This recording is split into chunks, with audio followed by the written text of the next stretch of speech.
हाय, good morning सगळ्यांना. कसे आहेत सगळे? मजेत ना? मग इथे सकाळचं मी आवरलं आणि परीलासुद्धा आवरलं, कारण मला करायची होती आता देवपूजा.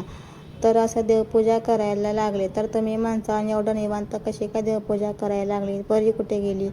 तर थांबा, तुम्हाला मी परी दाखवते. ते देवपूजा करेपर्यंत तिने मला दुसरं काम वाढवूनच ठेवलं होतं.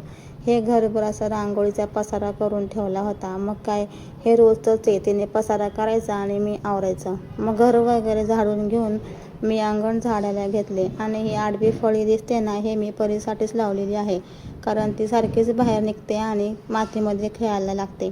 मग अंगण वगैरे झाडून असं छोटीशी रांगोळी वगैरे काढली आणि तुळशीची देखील पूजा केली. अशी देवपूजा मी करून मी गेले कार्तिकला शाळेचा टिफिन बनवायला.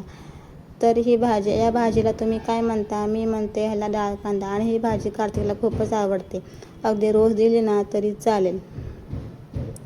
मग इथे संध्याकाळी परीला घेऊन मी बाहेर खेळायला गेले. तर हिला मातीत खेळायला ना खूपच आवडते, पण मी सोडत नाही, कारण ती माती खेळत खेळत खाते सुद्धा. मग इथे पप्पाच्या रिक्षात लागलं होतं गाणं. मग काय, गाणं लागलं की आम्हाला राहावतच नाही. मग आम्ही लागलो डान्स करायला. मग डान्स वगैरे करून घरी काय तिला जायचं नावच घेत नव्हती. तर तिला खेळायचं होतं मातीमध्ये. मग तिला म्हणलं, खेळ बाबा थोडीशी मातीमध्ये. आणि मग काय, मग तिला चान्सच भेटला. मग अशी मातीमध्ये खेळायला लागली. असा कपड्याचा आणि तोंडाचा मग नुसता राडा करून ठेवला. चला तर भेटू मग पुढच्या ब्लॉगमध्ये. तोपर्यंत बाय बाय, टेक केअर.